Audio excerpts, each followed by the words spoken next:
महाराष्ट्रासंबंधी नेत्यांचं नेमकं विजन काय हे आपण जाणून घेणार आहोत दिवसभर। सुरुवातीला आपण पाहणार आहोत माझा महाराष्ट्र माझा विजन मध्ये सुनील तटकरे यांचं विजन पाहूया। दोन शब्द जे आपण सातत्याने ऐकत आलो त्यापैकी पहिला शब्द आहे तो म्हणजे शाश्वत धर्म।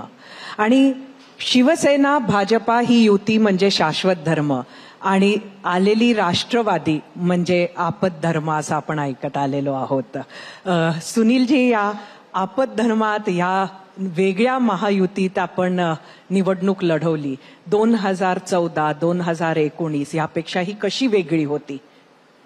ही निवडणूक निश्चितपणाने वेगळी होती, कारण 2014-19 ह्या निवडणुका भारतीय जनता पक्ष शिवसेना विरुद्ध काँग्रेस राष्ट्रवादी काँग्रेस आणि इतर मित्र पक्ष अशा झाल्या। 24 या निवडणुकीचं चित्र पूर्णपणाने बदललेलंच आहे। 19 ते 24 ही राज्यभरामध्ये स्थित्यंतर झाली। या स्थित्यंतराची सुरुवात 19लाच झाली। विधानसभेचे निवडणुकीचे निकाल ज्यावेळेला आले त्यावेळेला ती निवडणूक लोकसभेची असेल किंवा विधानसभेची असेल, भारतीय जनता पक्ष आणि शिवसेनेने निवडणूक पूर्व युती करून लढलेली होती। त्यामुळे महाराष्ट्रातल्या जनतेचा स्पष्टपणाचा कौल हा भाजप आणि शिवसेनेच्या युतीला 2019च्या विधानसभेला मिळालेला होता। त्याच्यामुळे दिवाळीच्या आसपासच राज्यामध्ये मुख्यमंत्री उपमुख्यमंत्री शपथ घेतील असंच वातावरण होतं, परंतु तसं व्हायचं नव्हतं। त्यामुळे मुख्यमंत्री पदावरना त्यांच्या अंतर्गत काही चर्चा झाली, त्याच्याबद्दलचे वाद प्रवाद त्या ठिकाणी निर्माण झाले आणि मग झपाट्याने राजकारण बदललं महाराष्ट्राचं। आणि त्याच्या साऱ्याची परिणिती आपण अनुभवली की ज्या सोनिया गांधींच्या बद्दल प्रखरतेने टीका ज्या सामना वर्तमानपत्रातून केली गेली होती, अनेक वेळेला उद्धवजींनी सुद्धा प्रखर टीका सोनियाजींच्यावरती केली होती, त्याच काँग्रेसची युती करत राज्यामध्ये महाविकास आघाडीचं सरकार आलं, ज्याचे मुख्यमंत्री उद्धवजी झाले। त्यामुळे 19 ते 24चा प्रवास हा असा टप्प्याटप्प्याने बदलत गेला।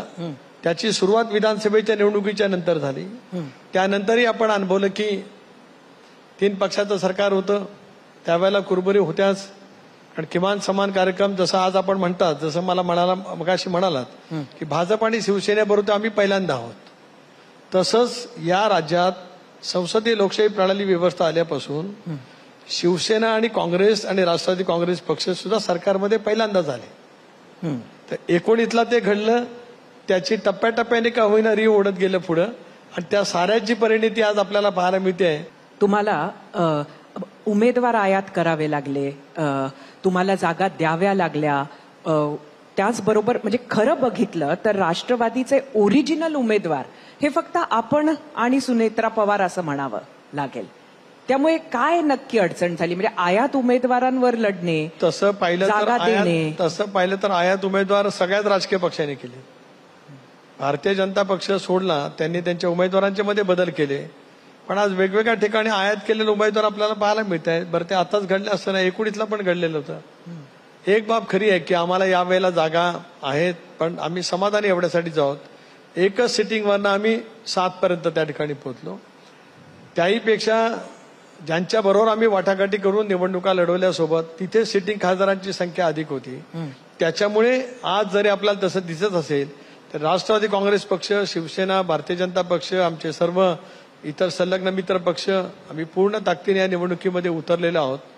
वातावरण आपण मगाशी चर्चामध्ये अनुभवलं की थोडंसं वातावरण वेगळं आहे, कारण 19 ते 24 हा काळ नाही, हा टफ एवढ्यासाठीच आहे।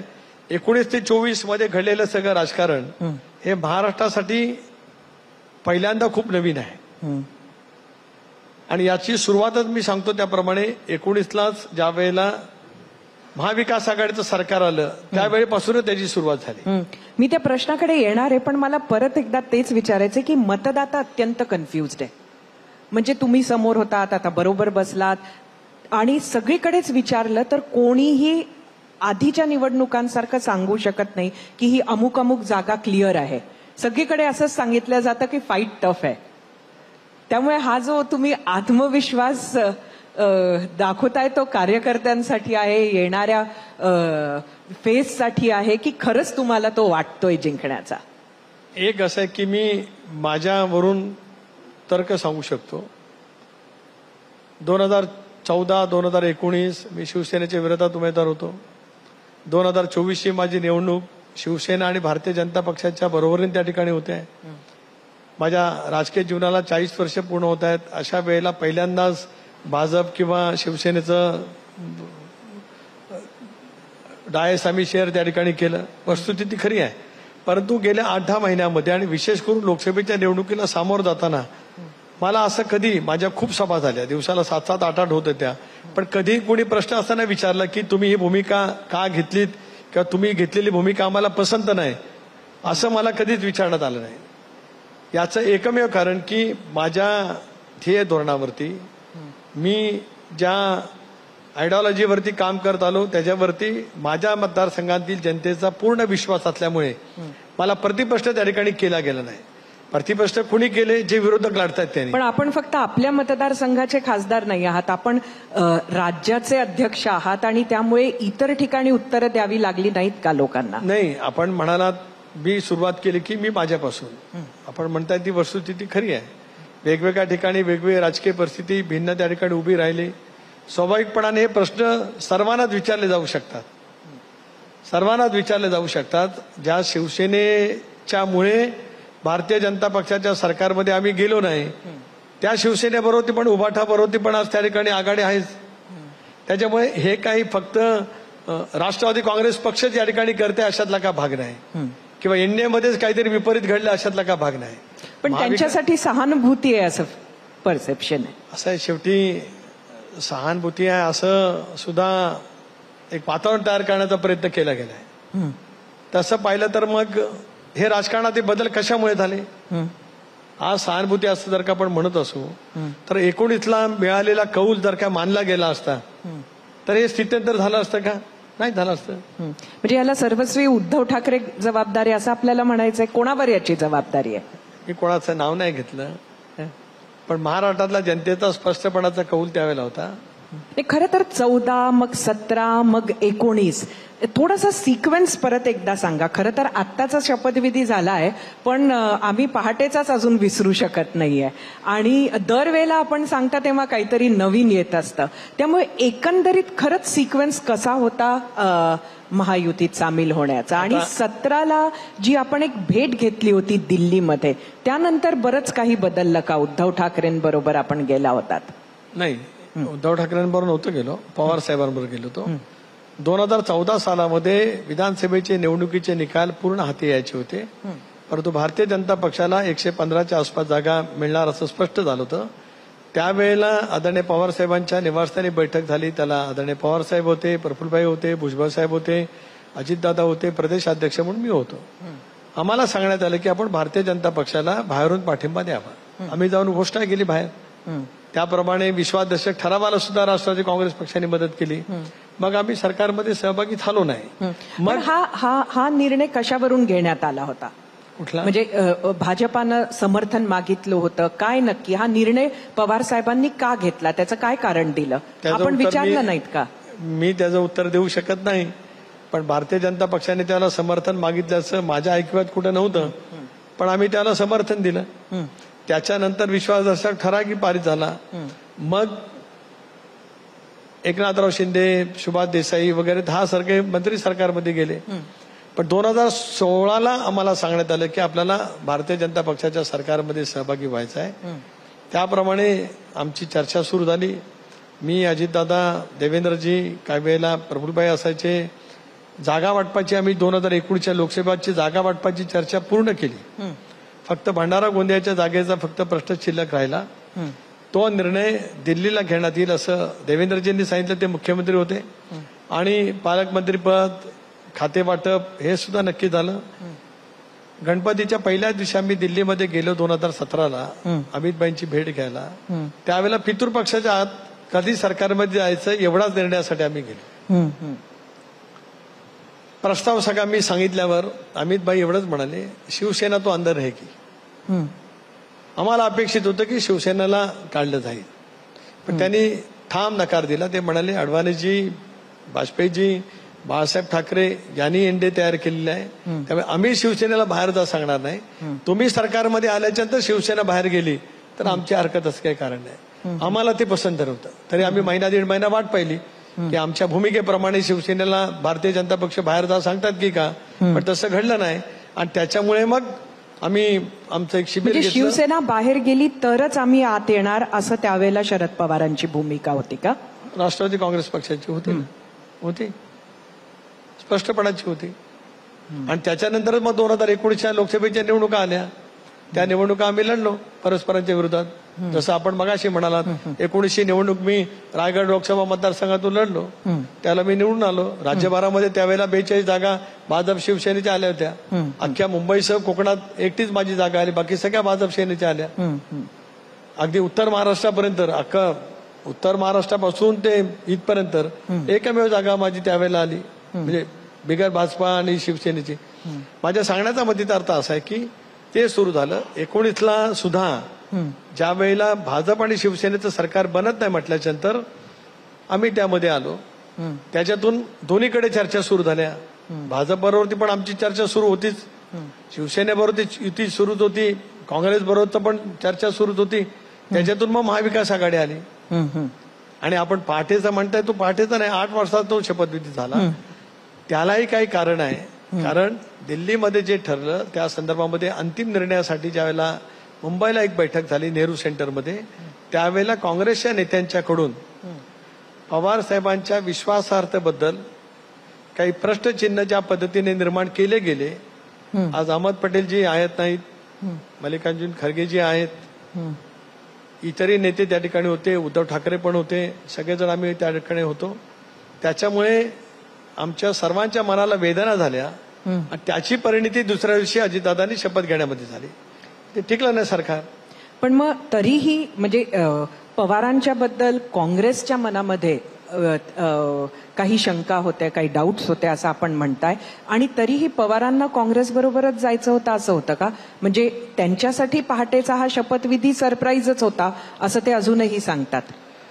नाही, आता त्या बाबतीमध्ये मी पूर्ण काय भाष्य करू इच्छित नाही.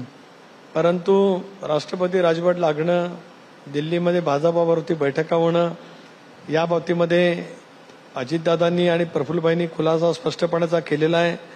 मलाही त्याच्यातल्या बऱ्याचशा गोष्टी ज्ञात आहेत. आज मी त्या बाबतीमध्ये काय बोलू इच्छित नाही. पण आपण इतकं सगळं बोलतोय तर त्या बोलण्याला काय हरकत नाही. पण त्या साऱ्याची परिणिती तो शपथविधी झाला. टिकलं नाही ते सरकार. काही जण म्हणतात की अजितदादांना उपमुख्यमंत्री केलं ती चूक झाली. अजितदादांना जर काय त्याला उपमुख्यमंत्री केलं नसतं तर ते सरकार पुढचे 15 दिवस सुद्धा टिकलं नसतं. असा ठाम दावा प्रदेशाध्यक्ष म्हणून सुनील तटकरे आज आपल्या एबीपीच्या व्यासपीठावरती अत्यंत कॉन्फिडेंटली या ठिकाणी करतोय. सिक्रेट बॅलेट आलं असतं, पहिल्या दिवशी सरकार गेलं असतं.